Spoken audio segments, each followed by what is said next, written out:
아메이에서 출시하게 된 게 지금 현재 여러분이 쓰시는 마이랩이라고 하는 플랫폼입니다. 마이랩의 의미하는 바에 대해서 좀 더 설명을 드릴게요. 그래서 먼저 시작할 때 이 이야기를 드리고 싶어요. 도대체 이 바이오 헬스케어가 가는 방향이 무엇입니까? 이 아메이 뉴트릴라이트, 저희가 사는 것, 이 모든 것이 바이오라고 하는 영역 안에 있는데, 저희의 지금의 흐름이 어디로 가고 있습니까? 라고 물으신다면 저는 이렇게 이야기하고 싶어요. 일단, 사람의 욕심에 끝이 없다. 사람의 욕심에는 끝이 없다. 50년대, 60년대. 와, 우리가 진짜 거렉이랑 흑사병이랑 볼거리만 없어도 이 세상 살만하겠다. 그게 70년밖에 안 됐고요. 그러고 나서, 와, 우리가 사일런트 킬러, 뭐죠? 소리 없는 살인자, 심장마비. 심장마비에 대한 두려움만 없어도, 야, 내가 두 발 뻗고 살겠다. 1970년대죠. 이제 더 이상은 그런 병으로 돌아가시는 분들, 결핵으로 주변에 돌아가신 분 없으시죠? 주변에 혹시나. 심장마비, 뭐 혈압약 요즘에 하루치 50원도 안 해요. 혈압약 하나에. 혈압약, 중성지방 뭐 그런 거 맘만 먹으면 문제도 아니죠, 이제는. 그 다음은 뭐 에이즈였죠. 저희 바이오의 히스토리를 보면 에이즈, 불치병. 이제는 치료제가 다 있죠. 이제는 그걸로 죽지도 않아요. 그 다음에 등장한 것이 암이죠. 그때는 사람들이 정말 두려워했죠. 사일런트 킬러죠, 정말로. 같이 회사에서 일하고 있다가 옆에 있는 동료가 야, 너 얼굴색이 좀 거무죽죽해. 병원 좀 가봐. 간암 3기, 대장암 3기 이런 일들이 비일비재하던 때가 20년밖에 안 지났어요, 여러분. 20년도 채 안 됐습니다. 근데 이제는 암도 완치율이 85%가 넘어가기 시작했어요. 사실은 지금까지 정복했던 질병들처럼 결국은 암도 다 정복이 될 거라고 과학자들이 이미 예견하고 있습니다. 이제 저희가 콜드 캔서라고 하는 정복하지 못하는 암은 몇 개 남아있지 않아요. 기소세포 폐암이라든지 난소암이라든지 몇 개 없습니다. 근데 그럼 우리는 어디로 달려가고 있나? 이제 마음만 먹으면은 사람들 오래 살게 살려두는 거는 일도 아니에요. 사실은 의사들 말로는 이제 재수 없으면 200살까지 산다고 하는 시대가 열리기 시작했습니다. 근데 왜 재수 없으면 200살까지 산다? 퀄리티 오브 라이프가 없기 때문이에요. 사람의 욕심은 다 어디로 가고 있느냐? 이제 오래 사는 거는 아무나 다 한다. 근데 내가 그 오랜 기간 동안 건강하게 살 수 있느냐가 이제는 핵심으로 가고 있는 세상이 되겠죠. 그러다 보니 이제는 사람의 목숨을 살려두는 의학이 아니라 이제는 건강하게 사람이 오래 살 수 있는 이 헬스케어라고 하는 이 영역이 훨씬 더 큰 시장으로 시작이 되고 있어요. 이 시장이 전부 다 현재, 제가 볼 때는 헬스케어라고 하면은 헬스케어 영역이고, 무엇보다도 아메이를 향해서 쏟아져 내려오고 있다라고 저는 생각을 해요. 왜냐? 마지막에 제가 결론으로 말씀드리겠지만, 한 사람의 건강, 퀄리티 오브 라이프를 책임져 줄 수 있는 플랫폼은 데이터베이스 안에서밖에 나올 수가 없습니다. 그거는 제가 이따가 좀 더 설명을 드릴게요. 그래서 이제는 단순히 오래 사는 것이 아니라 건강하고 의미 있게 사는 게 중요한 시대가 되기 시작했고, 사람들의 욕심이라고 하기엔 좀 무리수지만 욕심이 여기까지 온 거죠, 이제. 그리고 그러다 보니 이제는 아메이의 세상이 열리기 시작했다라고 저는 생각을 합니다. 이렇게 할 수 있는 것이 원래 처음에는 저희는 유전자 안에 있다라고 생각했어요. 사람 내가 들고 있는 유전자 안에 건강, 헬스라고 하는 정의가 다 들어있고, 이게 빌 클린턴이 미국 대통령이던 시절, 정말, 호랑이 담을 피던 시절 같은 때인데, 그때 저희가 인간의 유전자를 다 해석을 해냈는데, 문제는 뭐냐? 이때만 해도 빌 클린턴의 얼굴이 밝죠. 근데 이 유전자 분석이 끝나고 난 뒤에 알게 된 것은 인간 게놈 프로젝트는 유전자의 한계를 확인했을 뿐이다. 왜냐? 인간의 건강과 관련된 지표들이, 그 상황들이 우리 유전자 안에 없다라는 거를 너무 빨리 알아버렸어요. 충격을 먹었죠, 과학자들이. 그러고 나서 우리가 생각했던 건 뭐냐? 오케이, 알겠다.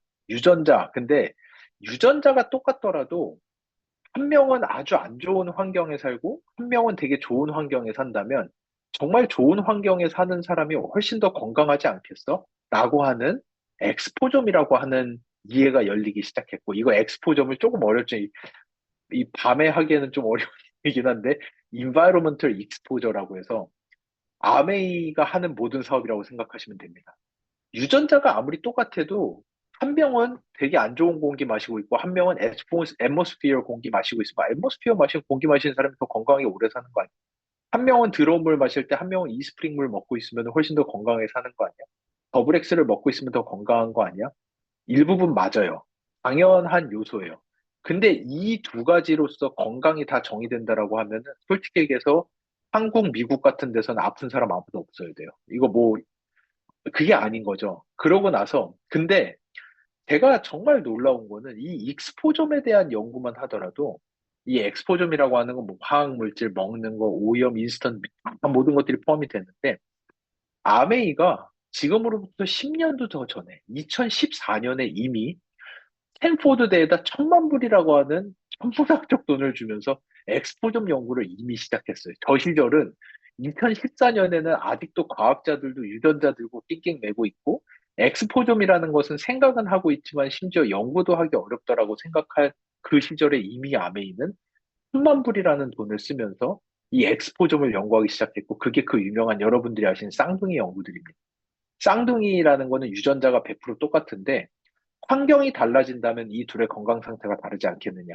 일부분 맞았어요. 일부분 맞았는데 이 엑스포점 1,000만 불짜리 연구를 통해서 아메이가 가지게 된 정말 귀한 것. 일부 맞다. 그리고 또 하나 엑스포점이 다가 아니더라. 유전자 100% 똑같고 둘 다 좋은 거 써도 한 명은 아픈 사람들이 꼭 나오더라. 거기에서부터 아메이가 얻게 된 것이 무엇이냐? 바로 마이크로바이옴입니다. 이 세 가지의 조화 안에서 헬스라는 것이 정의가 된다라는 것이 아메이가 그 어떤 기업보다도 먼저 알고 갈 수 있었던 거는 아깝지 않은 이 1,000만 불을 스탠포드와 함께 사용했기 때문에 다른 과학자들은 여기서 꿈을 보고 있을 때 아메이는 먼저 미리 결론을 봐버린 거죠. 엑스포점 다음은 결국은 마이크로바이옴까지 이 삼박자가 맞아야지만이 이 안에서 한 사람의 건강이라는 것이 정의가 된다라는 것을 아메이는 정말 빠른 시기에 알았고 그래서 그 누구보다도 먼저 마이크로바이옴에 대한 기술을 찾기 시작했던 게 아메이라는 곳이 여러분들이 자부심 가지셔도 된다라고 제가 말씀드리는 거예요. 아메이는 그 어느 곳보다도 높은 수준의 사이언스를 한 국가 연구기관보다도 훨씬 더 빠른 시기에 이미 들어가서 하고 있는 게 아메이의 과학입니다. 지금 이 순간에도 여러분이 상상하는 것 이상으로 아메이의 사이언스는 레벨이 높아요. 그 부분은 여러분들이 아시면 좋을 것 같아요. 그런 다음에야 이런 연구들이 나오기 시작했죠. 이게 봤더니 이 둘이 일란성 쌍둥이인데 같은 집에서 같은 거 먹고 사는 같은 공기 마시고 같은 물 마시면서 같은 밥 먹고 사는데 한 명은 초고도 비만이 되고 한 명은 마른 상태예요. 유전자도 똑같아, 엑스포좀도 똑같아요. 과학자들이 본 거는 이 비만인 사람의 마이크로바이옴을 쥐한테 이식하면 쥐가 비만이 되고 마른 사람의 변을 마이크로바이옴을 쥐한테 이식했더니 똑같은 거 먹고 사는 쥐들이 페노타입이 비만과 마른 상태로 그대로 유지되는 걸 보면서 오케이 이거구나. 인바이로먼털 팩터뿐만 아니라 마이크로바이옴이라는 것이 같이 합쳐져야지만 이 건강에 대해서 우리가 이해를 할 수 있구나라는 걸 알게 됐고, 이 마이크로바이옴을 쥐들한테 이식을 하기 시작하면서 마이크로바이옴 때문에 걸리는 병들을 차분히 다 이해하기 시작한 것들이 최근에 대두되는 이 많은 질병들. 도대체 원인도 모르겠고, 어떻게 이렇게 빠른 속도로 증가하는지 이해할 수 없는 뇌질환들, 우울증, 불안증, 어린아이들 자폐, 폐쇄성 폐질환. 폐쇄성 폐질환 같은 거 저희가 지금 현재, 저기 아산병원이랑 서울대병원이랑 과기부에서 55억을 받아서 폐쇄성 폐질환 치료제를 개발을 하고 있거든요. 그 의사 선생님들도 그러세요. 이 원인을 오죽해서 모르겠으면 고등어 많이 구워서 그런다는 얘기까지 나오겠냐고. 진짜 한때 폐암 원인, 고등어 많이 구워서 이런 말도 안 되는 이야기, 원인을 모르는 병들이에요. 이런 원인을 알 수 없는 질병이 폭발적으로 증가하고 있고요. 대사질환, 신장질환, 크론병, 염증성 장질환, 이 증가 속도는 저희가 예측할 수 있는 범위를 넘어가는 수준으로 폭발적으로 증가하고 있습니다. 이거에 대한 해석을 바흐라고 하는 교수가 뉴잉글랜드 저널 오브 메디신의 논문으로 정리를 했어요. 보자. 이게 제가 아까 말씀드린 거죠. 우리가 50년대에 호암 마마와 같이 두려워하던 결핵, 간염, 볼거리, 홍역, 루마틱 피버 이런 질병 이제는 더 이상 찾아볼 수가 없다. 왜냐? 우리가 그동안 개발한 그 무수히 많은 4세대까지 나와 있는 수백 종류의 항생제와 항바이러스제들을 사람들이 캔디 까먹듯이 먹으면서 이런 병이 걸리려면 미생물이 있어야 되는데 미생물 자체가 몸에 남아있지 않으니 이런 병은 이제 걸릴 일도 없고 이걸로 죽을 일도 없는 세상이 돼버렸는데 우리 몸 안에 있는 미생물들을 다 없애버리고 나니까 예전에는 상상조차 할 수 없었던 질병들이 폭발적으로 증가하기 시작하는데 대부분이 뇌질환, 공황증, 불안증, 자폐증. 이것이 다 저희가 이야기하는 뉴로 인플라메이션이라고 하는 뇌신경 염증에서부터 촉발되는 뇌질환들이에요. 우리가 염증 반응이 몸에서 아주 저농도로 지속적으로 일어나는 것을 저희가 만성염증이라고 하는데요. 이 만성염증의 원인이 저희 장이라는 거는 제가 좀 이따 설명을 할게요. 이 만성염증이 우리 뇌로 가가지고 뇌세포들을 지속적으로 데미지를 줄 때 나타나는 현상들이 우울증, 불안증, 공황증, 어린아이들 행동학적 문제, 자폐증 이런 것들이란 거는 논문으로 이미 다 정리가 되어 있습니다. 이런 질병들의 증가 속도를 우리가 감당할 수 없다. 또 하나, 당 주변에서 일어나는 이 염증성 장질환들, 천식, 다발성 경화증, 자가면역 질환들이죠. 이 미생물들이 다 사라지고 나니 처음으로 우리가 볼 수 있는 게 우리 몸의 면역 체계가 고장이 나더라. 우리 몸의 면역 체계가 고장 나면서 생기는 이 무수히 많은 질병들이 감당이 안 된다라는 거죠. 이게 왜냐? 우리 몸의 면역이라고 하는 거를 제가 여기서 이제 저번으로 이어서 하고 싶었던 이야기. 면역이란 도대체 무엇이냐? 면역이라는 거는 우리 몸을 보호하기 위해서 우리 몸에서 가지고 있는 면역세포들이라는 건 군인이에요. 군대들인데, 이, 어, 예전에는 그냥 면역력이 높아요. 면역력이 세요라고 하면 다 좋은 거라고 생각을 했어요. 하지만 최근에 과학자들이 일관되게 하는 이야기는 뭐냐? 면역력이 마냥 세기만 하면은 더 큰 문제다. 이런 거죠. 면역세포는 군인들이에요. 태어날 때부터 총을 들고 태어나는 다른 세포를 공격해서 죽일 수 있는 군인들이 면역세포예요. 근데 예를 들어서 우리나라의 군인들이 100만 명이 서울 시내로 들어왔는데 다 장님이라고 생각해 보세요. 어떻게 될까요? M16을 들고 장님이에요. 100만 명의 군인이. 그럼 큰일 나는 거예요, 정말로. 총을 어디다 쏠지 모르는 거죠. 그게 면역력이 무작정 세기만 하고 면역세포들이 눈이 없고 면역세포가 똑똑하지 못했을 때 생기는 대표적인 현상. 그래서 이 면역세포가 내 몸을 갑자기 공격하기 시작하는 것들이 여기 있는 이런 현상들, 다가 면역 질환들이라고 저희가 부르는 것들이. 그래서 그러면 이 면역세포를 어떻게 하면 우리가 똑똑하게 해줄 수 있는가? 솔직히 말씀드리면은 어린 나이가 제일 중요해요. 16세 이전에 마이크로바이옴을 어떻게 조절하는지가 가장 중요해요. 왜냐? 이 면역세포들은 우리 허벅지에서 처음에 만들어져요. 만들어진 다음에 여러분이 스스로가 내 몸 안에 면역세포라고 상상을 해보세요. 내가 혈액 안에 둥둥 떠다니고 있는데 내가 보고 있는 거는 내 몸밖에 없어요. 내 몸밖에 없으면은 피하 식별이 안 돼. 내가 도대체 이게 내 몸인데 맨날 공격하면 안 된다고만 하면 그럼 나는 도대체 왜 태어난 거야? 나는 누구를 공격해야 되는 거야, 도대체? 이런, 현타가 오는 거죠. 그래서 우리 몸은 면역세포가 태어나면 그들을 다 장으로 보내요. 장 주변에 바짝 달라붙어서 장이라고 하는 거대한 항문밖을 보면서 저희 몸은 도너츠처럼 생긴 거잖아요. 입과 항문이 연결되어 있고 거기가 뻥 뚫려 있는 거죠. 면역세포들이 그 주변에 다다다다 달라붙어가지고 장 속에 뭐가 있는지 하루 종일 구경을 하고 있는 거예요. 그거를 보면서 이게 내 주인은 이걸 맨날 먹는구나. 이거는 공격하면 안 되는 거네. 관용이 생기기, 음식물이라든지 이런 것들에 대해서 관용성이 생기기 시작하고, 야, 살아있는데 내 몸이 아닌 애들은 이렇게 생긴 거구나. 눈을 보면서, 미생물을 보면서 피하 식별에 대한 교육을 받기 시작해요. 그러면서 면역세포가 똑똑해지기 시작하는 거예요. 거기서부터 면역세포는 메모리 펑션이라고 해서 기억을 가지게 되고, 16세까지 그들이 공부한 내용을 평생을 가져갑니다. 그러다 보니까 이런 일들이 생겨요. 어떤 일들이 있느냐? 마이크로바이옴 테스팅을 하거나 저희가 간혹 보면은 예상외로 80세가 넘어가신 분들은 말도 안 되게 건강하신 케이스들이 종종 나와요. 그런 분들은 마이크로바이옴 수치도 엄청나게 좋으세요. 이런 분들은 어린 나이 때 항생제나 타이레놀 같은 약을 구경하기도 쉽지 않은 시골에서 사셨던 80세가 넘어가신 연세 많으신 분들은 지금까지도 의외로 무척 정정하신 분들이 많아요. 근데 우리가 가지고 있는 문제는 뭐냐? 요즘 10대, 20대 어린아이들, 30대, 40대, 50대, 60대 초반까지 이 연령대는 어렸을 때부터 항생제를 캔디 까먹듯이 까먹던 세대가 이제 성인이 된 다음에 온갖 만성질환과 뇌질환과 알츠하이머와 류마티스 관절염과 자가면역 질환에 시달리고 있는 세대가 요 세대예요. 이거를 끊어내고 저희 아이들은 다시 한번 되돌려야 돼요. 어렸을 때 장내미생물의 다양성을 얼마나 높여주는지가 그 아이들의 평생의 질병력을 좌지우지하게 되는 겁니다. 그게 이 논문에서 정리된 내용이에요. 이 논문은 무엇이냐? 아기 면역 세포의 첫 교육, 엄마, 미생물, 그리고 아기들이 놓친 기회들이라는 논문인데요. 이 논문에서 하는 얘기는 뭐냐면, 아기 때의 면역 체계는 아주 특별한 성장 단계를 겪는데, 특히나 이 아기가 접하는 미생물들은 면역 체계에 오랫동안 영향을 주어서, 무슨 의미냐? 잠복기가 오랫동안 지나게 돼서 오랫동안 영향을 미치고, 처음에 본 것들을 아기가 커서 성인이 된 이후에 걸릴 수 있는 질병의 위험도에 영향을 미칠 수 있습니다. 이게 제가 이야기한 부분. 어렸을 때 아이들의 면역세포가 어떤 교육을 받을 수 있게끔 여러분이 제공을 해주는지에 따라서 여러분 아이들의 면역세포 안에 어떤 현상이 일어나느냐? 어렸을 때 장내미생물이 충분히 밸런스 있고 다이버스. 이건 계속 보는 얘기죠. 다양성.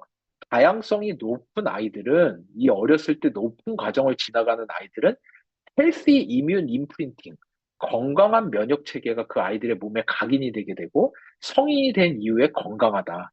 하지만 어려서 장내 미생물을 잃어버린 아이들은 패설로지컬 이뮨 임프린팅, 병적인 면역 면역 반응이 각인이 되어서 성인이 된 이후에 다양한 질병에 훨씬 더 쉽게 노출되는데 대표적인 게 대사질환, 비만, 이 뇌질환, 우울증, 불안증, 공황증, 자가면역 질환, 염증성 장질환, IB 이런 것들에 훨씬 더 노출 빈도가 높다라는 게 이 논문의 정리 내용입니다. 그렇기 때문에 이 마이랩이라는 것이 존재하는 이상, 이 마이랩은 우리 아이들한테 다른 애 똥을 먹이기는 쉽지 않잖아요. 제가 얼마 전에도 발표하러 갔는데 거기서 그분이 얘기를 하시더라고요. 자기 아이가 자폐 진단이 있는데 우리나라에서 세 번째로 다른 아이의 변이 들어있는 캡슐을 지금 6알째 먹었다라고 하시더라고요.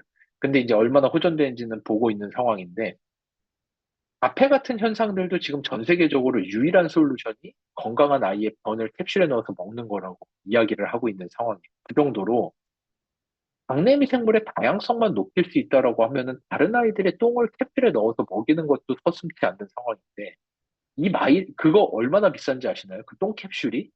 제가 알기로 그거 한 번 시술하는데 600만 원이 넘어요. 그거 한 번 시술에. 22만 원짜리 마이랩은 일도 아니에요, 솔직히. 그 똥 안 먹고서도 장내미생물의 다양성을 높일 수 있는 솔루션을 글로벌 아메이가 수십 년의 연구를 10년이 넘는 그 엑스포저, 아까 말씀드린 스탠포드 1,000만 불, 저희 회사에 수백만 불, 그동안에 한 연구 해가지고 개발해서 드렸는데 이거를 안 한다라는 것 자체가 사실은 말이 안 되는 거예요. 이 과정을 안다면. 그게 이 마이크로바이옴이 가지고 있는 면역에 대한 비밀, 첫 번째입니다. 그리고 또 하나는 뭐가 있느냐? 어떻게 마이크로바이옴이 우리 몸의 면역에 그렇게 깊숙이 관여를 합니까? 라고 하는 거에 대해서 이제 두 가지인데요. 하나는 우리 몸의 면역세포의 교육. 제가 방금 말씀드린 부분이에요. 그래서 요거는 이게 있어요. 16세까지 우리 몸에 면역세포들이 탐색하고 공부한 우리 장 안에 있는 미생물들의 구성은 이 아이들의 메모리 펑션이라고 해서 면역세포가 죽을 때까지 기억을 합니다. 그래서 어린 나이에 제대로 갖춰지고 나면은 평생토록 장내 미생물 다양성이 상당히 높은 상태로 하는 게 훨씬 더 쉬워요. 그렇기 때문에, 그리고 성인이 되면은 그렇기 때문에 저희가 마이랩을 통해서 장내 미생물을 조절하는 게 그렇게 어려워. 매일같이 스티뮬런트를 넣어줘서 강제로 끌고 올라가야 되는 거를 어렸을 때 조금만 잘해주셔도 훨씬 더 쉽게 유지할 수 있다라는 거. 이거를 이제 기억해 주시면 좋을 것 같고요. 그리고 또 한 가지, 우리 몸의 면역에 있어서 왜 마이크로바이옴이 중요한가? 여기는 조금 어려워요. 이 밤에 줌으로 하기에는 쉽지 않은 내용인데, 제가, 요 연결되어 있는 구조를 제가 한번 최대한 쉽게 설명을 하도록 해볼게요. 저희 몸의 장은 8미터 가까이 돼요. 이 장의 역할은 무엇이냐면 이 장은 이 스프링의 필터보다도 훨씬 더 높은 수준의 필터예요. 그리고 생체공학적 필터예요. 열었다 닫았다 할 수가 있어요. 언제 열고 언제 닫느냐? 일단 우리가 음식을 너무 안 먹잖아요. 음식을 안 먹으면 굶어 죽을 순 없잖아요. 그러면 음식을 먹지 않으면 우리 장은 조금씩 열어요. 장벽을. 우리는 누수 현상이라고 부르는데 이게 장에 기능학적인 문제가 있어도 그렇지만 실제로는 우리가 굶으면 조금씩 여는 겁니다. 이 안에 있는 걸 최대한 많이 혈액으로 가져가서 굶어 죽을 순 없잖아요. 똥이 넘어오는 거를 차지하고라도 조금씩 열 수밖에 없어요. 근데 음식물을 내가 충분히 먹고 있다라고 생각이 되면은 이거를 닫는 거예요. 장벽을 닫아요. 그러면은 우리 몸이 언제 내가 음식을 충분히 먹었다라고 느끼는가? 세 가지 포인트가 충족이 돼야 돼요. 첫 번째, 내가 음식을 먹으면서 턱을 막 움직이면서 저작 활동을 하게 되면 일단 첫 번째 시그널이 가요. 두 번째, 내가 무언가를 먹으면 제 위가 늘어나죠. 위가 늘어나면 거기서 그렐린이라고 하는 호르몬이 나오기 시작해요. 그러면은 제 뇌가 지오셉이 뭔가 먹고 있네라고 인식을 하기 시작합니다. 근데 여기에서 속지 않아요. 왜냐, 우리 몸은 내가 음식을 먹었다라고 생각이 되는 순간 500칼로리의 에너지를 가져가기 위해서 300칼로리 이상의 에너지를 써야 돼요. 간에서 담즙산을 만들고 그 담즙산의 전구체가 전부 다 콜레스테롤인데 그 귀한 물질을 써가면서 담즙산을 만들고 소화효소를 만들고 침에서 라이조자임을 만들고 이거를 다 하려면은 엄청 귀한 액션들이 들어가야 되기 때문에 섣불리 그런 것들을 하지 않아요. 그래서 여기까지만 해도 우리 몸은 내가 뭘 먹었더라고 100% 생각하지 않아요. 근데 마지막 관문이 뭐냐? 음식을 먹었다면 내 장내 미생물이 분명히 그거를 바꿔낼 거고 대사체라는 물질로 분해를 시킬 거고 이 저번에 했던 얘기죠. 바이오 컨버전. 대사체라고 하는 물질로 뷰티레이트와 같은 물질들로 바꿔낼 거고 이 물질이 내가 장에서 감비가 되는 순간 비오셉은 뭐 먹었다라고 내 뇌에서 확증을 해줘요. 그렇기 때문에 우리가 무언가를 먹었을 때 그 시그널을 아는 데까지 시간이 꽤나 걸리는 이유가 거기까지 가야 되기 때문이에요. 그러면은 여기서 제가 한 가지 예를 들어볼게요. 내가 음식을 많이 먹었음에도 불구하고 제 장내 미생물이 대사체를 만들어내지 못하면 그럼 어떻게 될까요? 여기서부터 모든 문제가 시작이 돼요. 이렇게 할 수 있는 가장 쉬운 방법이 뭐냐? 음주를, 술을 많이 드시면 돼요. 오늘 밤에, 이거는 잘못된 조언이긴 하지만 오늘 밤에 술을 한번 과음을 해보세요. 그러면은 여러분 장 속에 있는 미생물들이 그 술에 쫙 젖으면은 알코올을 제일 싫어해요. 미생물은 알코올로 제일 쉽게 죽일 수 있어요. 여러분, 손소독제 이런 거 다 알코올이에요. 균 다 죽일 수 있어요. 그 알코올이 장으로 쫙 들어오기 시작하면 미생물들이 겁을 먹어요. 그리고 돌멘트라고 해서 껍데기를 싸버려요. 그래서 나는 죽으면 공격받고 있다. 난 죽을 순 없다. 그러니까 나는 아무것도 안 하고 살아만 남아야겠다. 라고 하면서 아무런 대사체도 만들지 않기 시작합니다. 그렇게 되면은 술을 쫙 드시면 이제 그 다음날에 나타나는 현상을 제가 설명을 드렸거든요. 제가 말씀드린 대로 일단 우리 몸이 배가 불러 포만감을 느끼는 시그널, 최종적 시그널은 미생물이 만드는 대사체예요.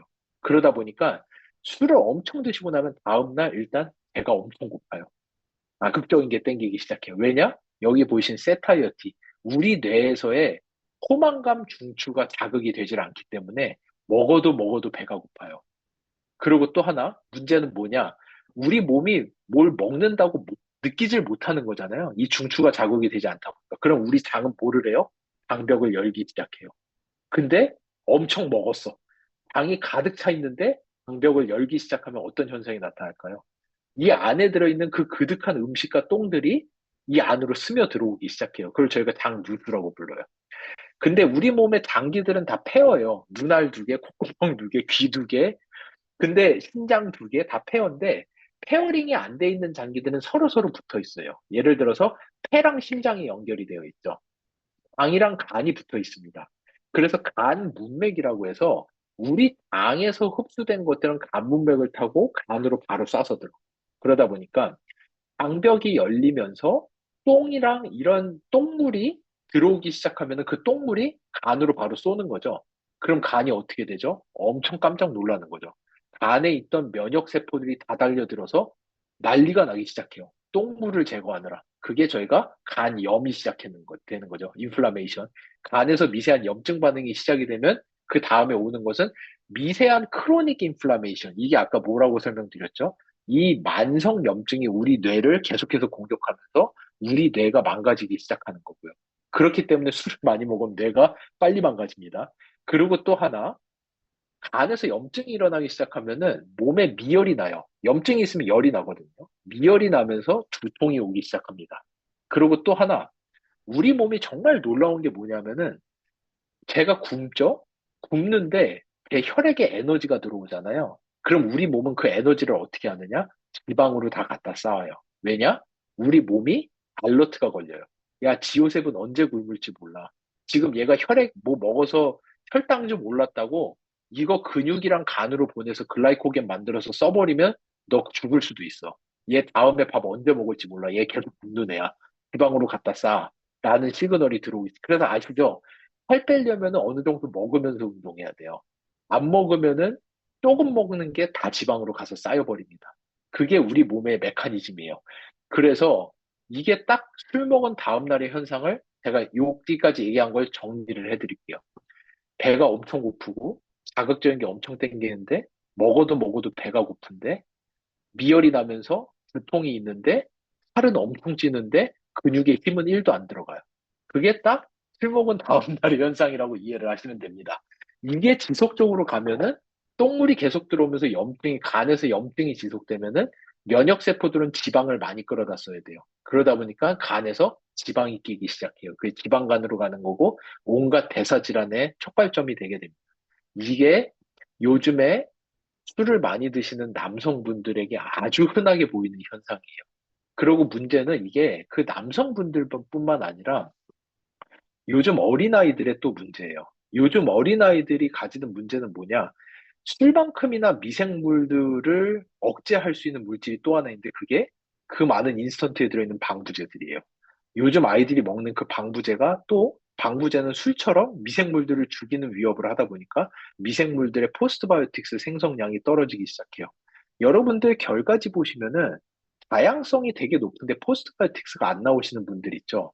제가 그런 분들한테 언제나 이야기하는 게 있어요. 분명히 생활 패턴을 한번 재검토해 보시라. 어딘가에서 지금 당신의 마이크로바이옴을 위협하는 요소가 지속적으로 당신의 생활 속에 들어있는 것만 같다.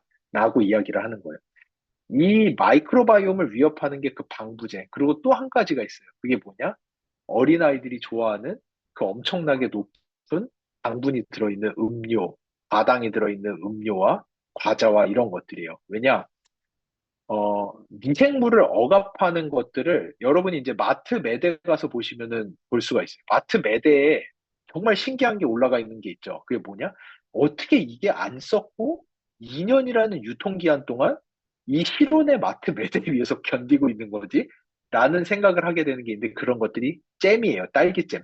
여러분 딸기 밖에다 꺼내 놓으면 하루 이틀도 못 가요. 다 곰팡이 슬고 난리가 나는데 어떻게 그 딸기잼이 매대에서 2년을 버티고 있을까요?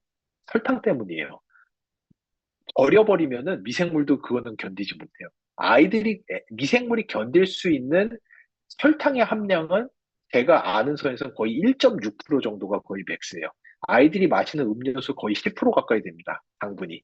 이런 것들 들어오면은 술 먹은 것처럼 미생물들은 대사체를 안 만들기 시작해요. 그럼 어린아이들 똑같죠? 당벽이 열리기 시작하고 똥물이 들어가고 염증 반응이 일어나고 염증인 반응이 일어나면 아이들에게는 뭐가 문제다? 근육과 뼈가 삭죠. 아트로피가 일어나기 시작하고 근육이 붕괴되기 시작하고 아이들 어린 나이에 뇌에 계속해서 지속적인 충격, 데미지가 들어가게 되고 이런 것들이 아이들의 행동학적 문제라든지 우울 불안증이라든지 이런 것들을 촉발을 하게 되는 큰 원인으로 이미 알려져 있습니다. 이런 것들, 이것이 제가 저번에 이야기하고 싶었던 마이랩이라는 거를 여러분들이 저는 이렇게 보고 싶어요. 다른 분들을 잡고 단시간에 저번에 했던 그 바이오 컨버전 정말 중요한 얘기지만 전환능 우리가 먹고 사는 것이 다 우리 혈액으로 돌아다니는 게 아니다. 우리가 아침에 굿모닝 했다고 해서 아침에 두유 한 잔 마셨다고 해서 그게 우리 혈액을 돌아다니는 게 아니라 이것이 우리 장내 미생물에 의해서 방금 이야기한 이런 대사체로 쪼개져서 만들어진 다음에야 우리 혈액으로 들어가는 거기 때문에 마이크로바이옴 관리가 중요하다라는 내용도 아주 중요해요. 제가 잠깐 뒤에 조금 더 그거 설명을 할게요. 아주 중요하지만 어려워요. 이거는 그분들 잡고 한 시간은 설명해도 그분들이 이해하실까 말까 할 것 같아요. 여러분은 제 강의를 대여섯 번을 한 시간씩 다른 종류로 들으셨기 때문에 이제는 이해가 되시는 거지만 제가 어저께 대전 생명공학연구원 가서 세미나를 했거든요. 생공연. 우리나라의 최고 생명공학 기관 생명공학연구원 대전 보도에 가서 강의를 하는데도 제가 아메이에서 발표하는 내용 아주 초급자 버전 가지고 하는데도 1시간 반이 걸려요. 거기 박사님들을 설명을 하는 게 어려운 내용이에요. 차라리 이 면역의 내용으로서 그분들에게 전달을 하시고, 왜 당신의 이 여성분의 남편과 아이들이 마이랩을 봐야 되며, 마이랩 안에서 포스트바이오틱스 지수를 왜 측정을 해야 되는가? 이 포스트바이오틱스 지수라는 거는 예전에 설명드렸다시피 전 세계에서 아메이밖에 못합니다. 다른 모든 회사 유전체 가지고 마이크로바이옴밖에 못 봐요. 실제 미생물이 만들어내는 대사체를 찍어서 결과지에 전달해 주는 거는 아메이 마이랩밖에 없습니다. 왜 어린아이와 남편들이 포스트바이오틱스 지수를 보면서 이것을 관리해야 되는지, 장 누수가 무엇인지, 왜 어린아이들이 면역세포의 교육을 위해서 장내 미생물의 다양성과 대사체가 만들어져야 되는지에 대해서 여러분들이 설명을 하실 수 있을 것 같아요. 그게 제가 전달하고 싶었던 내용 중에 하나예요. 그래서 여기서 만들어지는 대사체가 그러면은 뭐냐? 대사체의 가장 중요한 지표는 이게 이제 저희 장인데 장벽이 이렇게 있는데 여기에 마이크로바이옴이 있는 거죠. 이것들이 이 장벽을 통과해서 여기 안에 있는 게 쏟아져 들어오면 안 되는 건데 여기서 가장 중요한 대사체라고 알려져 있는 게 뷰티레이트라고 하는 물질이에요. 이 뷰티레이트라고 하는 물질이 만들어지기 시작하면은 여기가 장벽이 열리질 않고 닫혀 있는 상태로 미생물들이 튕겨나가고 똥이나 이런 것들이 들어오지 못한 상태로 장벽이 촘촘하게 막혀 있게끔 되는 게 뷰티레이트라고 하는 물질이에요. 제가 여기서 이제 겉모닝 이야기를 하고 싶었던 거예요. 그래서 저는 어떻게 하느냐. 아침에 저 매일 아침 겉모닝 하거든요. 매일 제가 출장 가지만 않으면 거의 매일 아침 겉모닝을 해요. 제가 저는 그러니까 제가 아침에 배가 고픈 날과 배가 고프지 않은 날이 있어요. 전날 회식을 한다든지 제가 사업적으로 미팅이 많다 보니까 전날 어쩔 수 없이 술을 많이 먹고 막 마이랩 엄청 먹고 막 엔자임 바이오 먹고 잤다. 그럼 다음날 그득하잖아요. 어쩔 수가 없잖아요. 그런 날은 제가 겉모닝을 할 때 아침에 바나나 두유를 안 넣어요. 배가 고프다. 그러면은 바나나 3분의 2개 플러스 왜 3분의 2개 왜 3분의 2개를 정량이냐고 물어보셔서 정량이 아니에요. 원하시는 대로 넣으시면 되는데 저는 왜 바나나 3분의 2개를 쓰냐면은 제가 새벽에 이거를 블렌더로 갈아 먹어야 되는데 블렌더만 돌리면 저희 개가 너무 짖어요. 온 가족을 다 깨우는 거예요. 그래서 제가 아침에 블렌더 돌릴 때마다 바나나를 조금씩 껴주기 시작했더니 얘가 안 짖더라고. 그래서 어쩔 수 없이 바나나 3분의 1개는 저희 개가 먹고 3분의 2개는 제가 먹는데 바나나 3분의 2개에다가 두유를 아침에 두유를 아니면 물을 하셔도 돼요. 300ml 정도를 넣어요. 그리고 거기에다가 그 파이토프로틴 겉모닝에 쓰이는 APP죠. APP를 큰 스쿱으로 한 스쿱 반을 넣고 제 마이랩 유산균을 솔직히 전 2포를 넣어요. 2포를 넣고 거기에다 곰곰 블루베리가 500g짜리 8,000원짜리가 제일 맛있어요. 냉동 블루베리 곰곰에서 사가지고 그거 15알 정도 넣어요. 그리고 거기다 이스트비 2알을 넣고 그거를 일단 한번 흔든 다음에 이스트비는 잘 갈려요. 근데 이스트비도 물이 많으면은 잘 안 갈려요. 그래서 저는 일단 두유 300ml를 넣고 그렇게 해서 블렌딩을 하면은 싹 갈립니다. 거기에다가 근데 너무 꾸덕해요. 마시기가 힘들어요. 물을 한 150에서 200ml 더 넣고 잘 흔들어가지고 그거를 아침에 쭉 마셔요. 그러고 나면은 블렌더에 다 묻어 있거든요. 여기다 물 300ml를 채운 다음에 잘 흔들어가지고 더블엑스랑 오메가3랑 밀크시슬이랑 쭉 해가지고 딱 다 먹어요. 그게 제 아침이에요.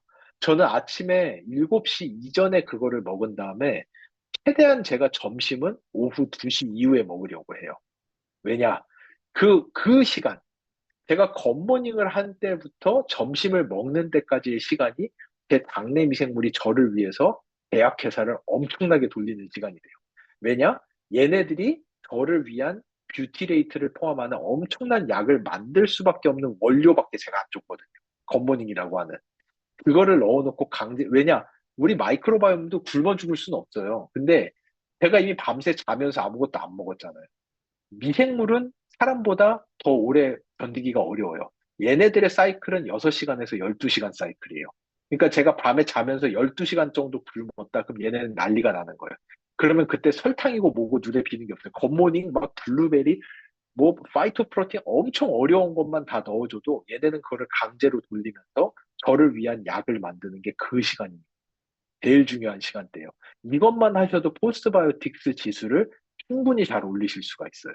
예. 그래서 이게 이제 제가 전환능가 요거를 설명을 드렸는데 여기에서 근데 문제는 뭐냐? 여기서 제가 이제 바이오 컨버전으로 살짝 넘어가 볼게요. 요 내용들은 제가 예전에 했던 거지만 여기서 잠깐 하자면 아침에 굿모닝을 하는데 사람들이 반으로 나누는 게 제일 큰 문제예요. 반응자와 비반응자. 저는 반응자예요. 왜냐? 굿모닝 안에 들어가 있는 것들을 충분히 유기산과 약과 같은 물질로 싹 전환해가지고 깔끔하게 흡수를 해낼 수 있는 저는 반응자이고요. 근데 문제는 이 굿모닝을 하면은 이거를 유기산으로 바꿔가지고 흡수를 하지를 못해서 가스만 엄청나게 나오시는 분들을 저희가 비반응자라고 이 현상은 저희가 논문으로도 정리가 잘 되어 있어요. 이게 2023년에 나온 논문인데요. 딱 요 표로 보시면 돼요. 이게 논문에서 어떻게 폴리사카라이드 탄수화물, 설포 컨테이닝 아미노 애시드 이게 단백질입니다. 이것들을 먹었을 때 단백질을 먹게 되면 일단은 향이 떨어져 나가면서 저희의 장내 미생물들이 처음에 만드는 건 전부 다 가스예요. CO2, 수소, 황화수소, 메세인. 근데 여기에서 넘어가야 돼요. 여기에서 아세토젠과 메타노젠이라고 하는 엄청나게 다양한 종류의 미생물들이 있는 사람은 넘어가서 아세테이트라는 유기산이 만들어지기 시작하고 이 아세테이트가 돌면서 아세틸 COA, 크로토놀 CO에서 뷰티릴 COA, 방금 제가 말씀드린 뷰티레이트라는 물질까지 넘어가기 시작합니다. 이 물질만 나와도 일단 엄청나게 건강한 물질이 쏟아져 나오는 거예요. 근데 여기까지 와버리죠? 그럼 여기다가 짝대기 하나 붙으면 그게 감마 아미노 체인이 붙으면 감마 아미노 뷰티릭 애시드예요. 가바라는 물질 나오죠.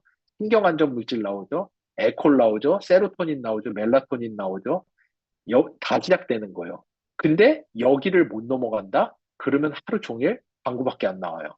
이거는 안타깝죠. 그 비싼 거 드시고 누구는 약을 만들고 있는데 이걸 뭐라고 해죠? 누구는 그냥 지구 온난화의 일조만 하시는 거예요. 그 파이토프로틴 다 지구 온난화 물질로 바꿨어.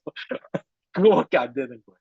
여기를 넘겨주는 그 반응자, 이 반응자들의 마이크로바이옴 안에서 저희가 미생물을 뽑아내고 엔자임이랑 같이 붙여서 출시한 제품이 아시다시피 엔자임 바이옴이라는 제품이에요. 그게 이 2070이라는 미생물을 찾았고 2070일만 이 소이빈이 이게 아메이 여기 그 아메이 그 프로틴이에요. 파이토 프로틴. 아메이 파이토 프로틴이 일반적으로 분해되는 게 1이라면은 이 미생물만 써도 3.6배가 증가를 해요. 근데 저희는 이거를 최적화하기 위해서 여기에 궁합이 맞는 효소까지 붙였을 때 4.5배가 흡수율이 넘어가는 비율이 증가한다라는 거를 특허로 내고 검증해서 출시한 제품이 이 엔자임 바이옴이라고 하는 제품입니다. 이런 기술력은 어느 회사도 가질 수가 없어요. 이런 기술력은. 왜냐? 아메이는 여기를 어떻게 가고 있느냐? 이 피마스라는 기술과 아메이가 가지고 있는 이 엄청난 제품 개발 능력. 그리고 또 하나, 솔직히 말씀드리면 엄청난 돈과 배포.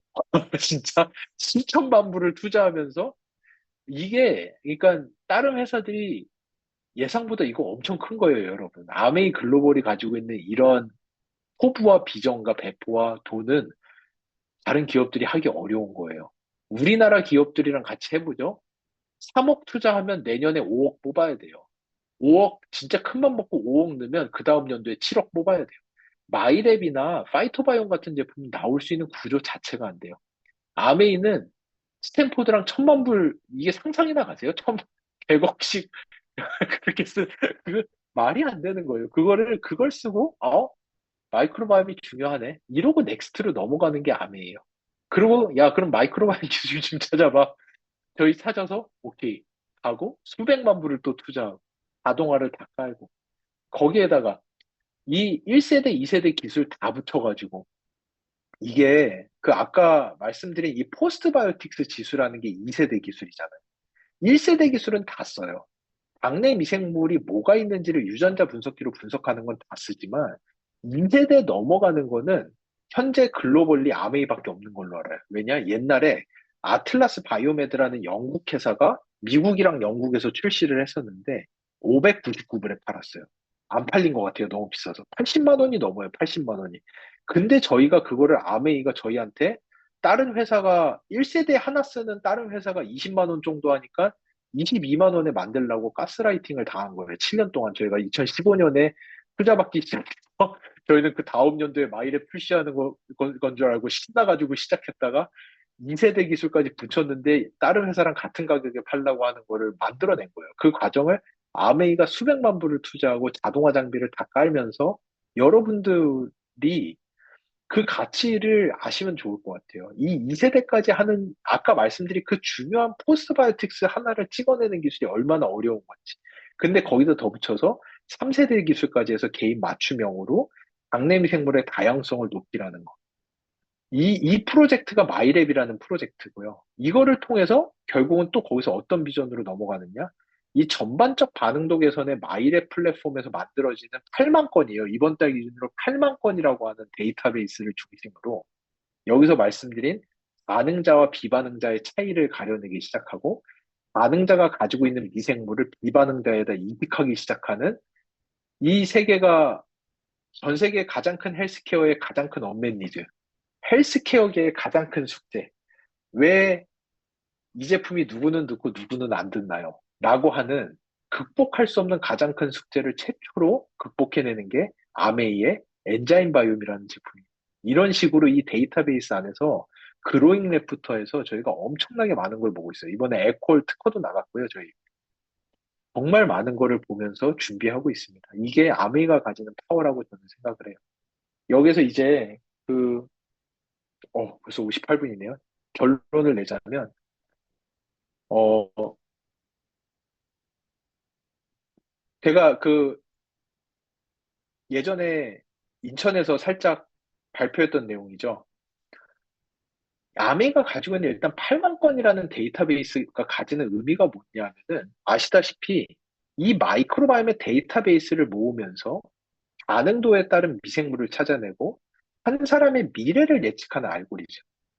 이 퀄리티 오브 라이프라는 거는 이 사람이 몇 년 뒤에 어떤 병이 걸릴지를 이미 아는 자들만이 만들어낼 수 있는 결과예요. 그 미래를 예측하는 알고리즘을 만들 수 있기 때문에 미국의 국립보건원이 2007년 빨리 시작했죠. 10년 동안 1조를 부어서 1년에 3천 개씩 모았어요. 미국이. 그래서 3만 개가 넘는 DB를 모았고 아메이 이전에 가장 큰 DB였어요. 이게 끝나고 우리나라가 질세라 바로 다음 연도부터 해서 우리는 미국만큼은 좀 돈 넣기 어려우니까 그거보단 돈을 조금 넣으면서 1년에 1,000개씩 엄청난 돈을 쏟아붓고 있어요. 한국식품연구원에다가 수십억을 주면서 1년에 1,000개씩 모아서 7년 동안 7,000개의 DB를 만들어냈고 이게 전 세계에서 가장 큰 두 개의 국가 데이터베이스입니다. 여러분의 아메이가 저번 달에 6,000개를 모았어요. 한 달 만에 6,000개. 이게 무슨 의미인지 아시나요? 우리나라 식품연구원이 6년 동안 모은 걸 한 달 만에 모은 거예요, 아메이가. 이거는 이 아메이가 가지고 있는 네트워크라고 하는 구조가 아니고서는 나올 수가 없는 파워예요. 근데 이 파워가 의미하는 바가 뭐냐? 제가 예전에 한번 설명했죠. 결국은 제가 10년, 15년 전에 유튜브가 이렇게 클 줄 알았으면 저 그때 투자 많이 했을 거예요, 아마. 그때 유튜브에도 투자 많이 했을 것 같아요. 그럴 줄 알았어요. 그때 제가 유튜브를 얼마나 무시했던지, 제 대학생 때 뭐 UCC 컨테스트, 유저 크리에이티드 컨텐츠 뭐 이런 거 할 때, 야, 그 쓰레기 같은 걸 누가 보냐? MBC 여명의 눈동자 봐야지. 야, 이게 말이 되냐? 이런 얘기 하고 있었어요, 저도 사실은. 어, 근데 이거는 지금은 TV 아무도 안 봐요, 솔직히. 다 OTT 유튜브잖아요. OTT 많이 보죠. OTT도 많이 보죠. 그러면 도대체 TV와 OTT의 차이가 뭘까요? 그 다음 또, 제가 쿠팡이나 아마존 이렇게 클 줄 알았으면 저 진짜 많이 했을 거예요. 근데, 신동빈 회장 쿠팡 내년 망한다 그러고, 뭐, 신세계, 아유, 웃기고 있네, 이러고 있었는데, 이번 연도 신세계 백화점, 이마트 다 포함해서 매출 31조, 쿠팡 40조 넘었습니다. 이 상상을 초월하는 속도로 성장을 하고 있어요. 이 모든 OTT, 유튜브, 쿠팡, 아마존, 이 뒤에 뭐가 있느냐? 데이터베이스예요. 결국은 데이터베이스예요. 이 데이터베이스가 의미하는 바가 뭐냐? 제가 옛날에 경영학에서 배운 가장 심플한 이론이에요. 사람들은 자기가 원하는 걸 산다. 근데 그 사람들이 가장 원하는 게 무엇인지를 알려줄 수 있는 게 그 데이터베이스 안에 다 들어있어요. 그 비밀. 근데 바이오 헬스케어는 왜 아직도 못하느냐? 솔직히 말씀드리면 사람들이 원하는 거를 사는데 자기가 뭐를 원하는지 정확히 모른다는 게 제일 큰 문제예요. 왜냐? 자신의 미래를 모르기 때문에. 내가 무슨 병이 걸릴지 모르기 때문에 내가 원하는 게 뭔지를 몰라서 바이오와 데이터베이스가 아직 합쳐지지 못한 거지 지금 오고 있어요. 아메이가 그 선두주자예요. 아메이가 가지고 있는 이 데이터베이스를 가지고 너 비반응자야. 너 몰랐지? 너 이런 거 먹어봐야 소용없어. 너 3년 뒤에 걸리는 병의 비율이 지금 어떻게 나오고 있는 줄 알아? 내가 너의 라이프를 바꿔줄게. 네가 원하는 게 뭔지 너도 모르지. 네가 뭐가 필요한지 내가 알려줄게. 이 데이터베이스가 섞인 바이오 헬스케어라고 하는 거는 미디어나 리테일, 뭐 유튜브나 쿠팡 규모하고는 비교조차 할 수 없을 정도로 큰 영역이에요. 바이오 헬스케어는 우리나라 GDP의 25%에 가까운 부분을 차지하는 영역이라는 걸 여러분들이 아셔야 돼요. 어마무시한 그 웨이브가 여러분 앞에 바로 펼쳐져 있습니다. 그리고 이거는 저희끼리 하는 얘기가 아니에요. 이거는 그냥 삼자 데이터 안에서도 앞으로 다가오는 뉴트리션, 퍼스널라이즈 뉴트리션 마켓에서의 스타, 가장 스타 그룹에 들어가 있는 게 아메이라는 기업이에요. 이 아메이, 여러분의 아메이가 만들어내는 데이터베이스와 이 데이터베이스가 앞으로 바꿔가는 세상이 어떻게 될지 제가 볼 때, 어, 제가 아까 얘기했듯이 제가 유튜브 이만해질 줄 알았으면 진작에 제 인생을 바쳤을 거고, 쿠팡이 이 정도, 아마존 이 정도 될 줄 알았으면 제가 진작에 인생을 바쳤을 건데, 제가 감히 이야기하건데 여러분 앞에 그거보다 훨씬 더 큰 웨이브가 있고, 여러분이 지금 거기에 탑승해 계시다라는 것을 많이 자랑스러워 하셔도 된다라고 저는 이야기하고 싶습니다. 예. 그래서 오늘 제가 못다한 이야기 잘 맞출 수 있게 기회 주셔서 감사하고요. 오늘 헬스케어 4.0 결국은 미래를 예측하여 건강을 지킨다. 반응도를 찾아간다. 그리고 아메이가 이제 유전자, 엑스포좀, 마이크로바이옴. 엑스포좀이 뭐죠? 다 아실 거라고 느껴요, 이제는. 9월 달에 출시하는 마이 웰네스 랩. 그 마이 웰네스 랩이 여러분의 엑스포점을 총괄 관리하는 거예요. 거기에다 이미 마이크로바이옴이 붙여지고 나면은 전 세계에서 가장 파워풀한 한 사람의 건강에 대한 이해도를 아메이가 갖게 될 겁니다. 기대하셔도 좋습니다. 오늘 여기까지 하겠습니다. 감사합니다. 네, 대표님 너무너무 감사합니다. 여러분 큰 박수 예, 부탁드리겠습니다. 예, 아, 정말 감사합니다. 바이오